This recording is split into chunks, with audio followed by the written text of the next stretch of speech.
Neil Panosian, and this is my book, A Happy Life for Busy People. A little bit more about this the segment. Much like Ted, I'm going to tell you my story, and I have to think, just listening to Ted here, one of the major things about writing a book is you have to be passionate for what you're writing about. Otherwise, the process, I think, all of us could agree, is a bit more, when you start out to write your first book, you think, how hard can it be? And it's a little bit more arduous than it first meets the eye. But I think you have to really be passionate for what you're getting the message out. The way my story started was, I am a postal employee. I've worked for the post office now for 21 years.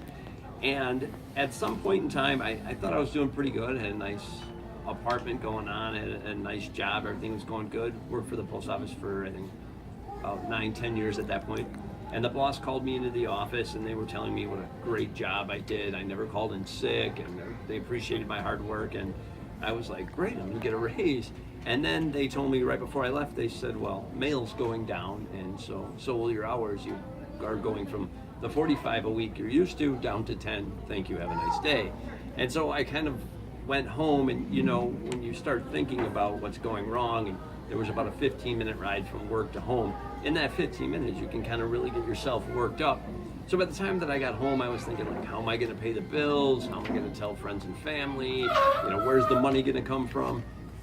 So by the time I got home, I just kind of wanted to get a distraction. So I do what most people do. I sat down on the couch, I turned on the TV, and the evening news was on. And let me tell you, if there's one thing you don't want to watch while you're in a bad mood, probably the evening news. It's like the abridged version of everything that's wrong.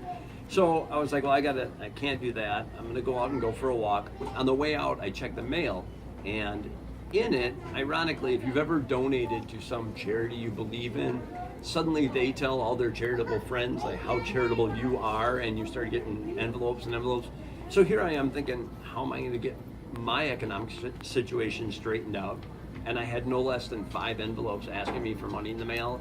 So while I was going to donate it, albeit the envelopes, to the recycling bin, on the outside of them, one of them caught my eye. It was a saying that said, better to light a single candle than curse the darkness. And I was like, wow, all right. So I let it bounce around in my head as I was walking, and I said, well, I know the darkness that's in my life, and the job and the money, and I said, but how in the face of that can I be positive, which is kind of a situation that a lot of people ask.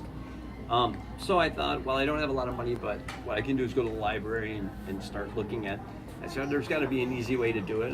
So I asked the librarian, oh, you want the self-improvement section, how to be positive. So I said, okay. I walked up, and it was very overwhelming at first, and a thought came to me. There's like, why can't there be a simple book for the average person that tells them how to bring more joy and reduce the stress in their life? And it was like when a voice kind of went off in my head, which usually says like hit the snooze or eat pizza, but this time it was one of those field of dream moments, like if you build it, they will come. And so what I started doing was reading every book I could get my hands on self-improvement, listening to every CD, going to seminars, and just trying to digest everything I could. And I took the best of the best, and I started making a notebook. And about in 2012, a friend of mine said, well, you should start a website. And I was like, no, I don't have any knowledge in that. And after some encouragement, I started my website, secrettoanamazinglife.com. And it was on there, I put all the best things that I took out of each book or seminar or CD that would bring the average person the most amount of joy with the least amount of effort. Because I thought, if I need this information, there's probably countless amount of others who do as well. About a year later, a friend of mine said, well, why don't you write a book? And I said, I have no idea how to write a book. And luckily my friend knew how to motivate me and said, well, that's fine.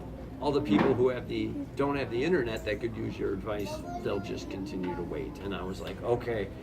So I thought, well, this will be easy. I'll just take the best of my website, which was the best of what I learned, and put it into a book form. I figured I'd be done in about a month or so.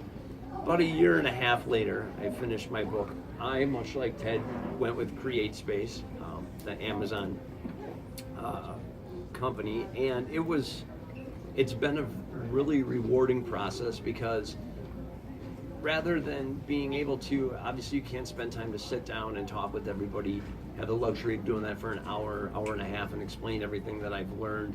And what I did learn in studying this, though, are some pretty amazing facts that the University of Massachusetts did a research on the #1 risk for heart disease, which is the #1 killer in the United States. And they were thinking, well, maybe it's genetics, but yet they found people whose family has a history of heart disease that were fine.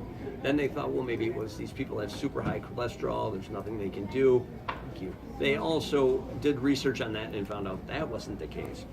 The actual #1 risk for heart disease, and they have it pegged down where 21%, so that's almost a quarter of all heart attacks, happen Monday morning between 7 and 9 a.m. And it's what they deem it as job dissatisfaction. So the stress not only causes economic and family relationship problems, but it could actually kill you. And I thought, well, that's pretty important. But even the people who have a good handle on stress, I also found out the number 10th leading cause of death in the United States, which killed about 43,000 people last year, is suicide. That statistic comes from the American Federation of Suicide Prevention.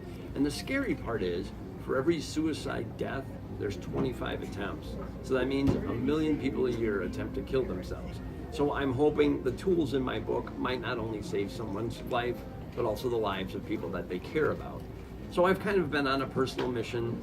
Like Ted mentioned, when you publish your own book, a lot of the challenge is getting the word out and getting it in front of people. So I also do live seminars. So in addition to my website and my book, I get to teach people one-on-one how to reduce stress and increase joy in their life. And that's pretty much what I'm working on. My second book, which is more life success strategies. It's going to be called Living the Dream, Turn the Life You Have into the Life You Love. Should hopefully be out early next year. And that's kind of where I'm at. Young man, it'll be your turn. Okay.